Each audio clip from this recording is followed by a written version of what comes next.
Thinking about starting a baking YouTube channel? Hold up.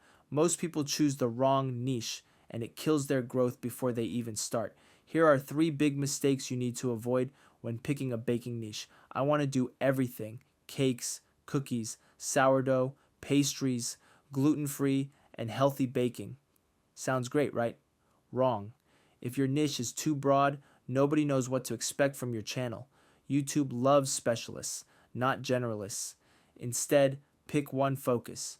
Be the go-to person for one type of baking before expanding. Here's how to check. Go to YouTube and search for your niche.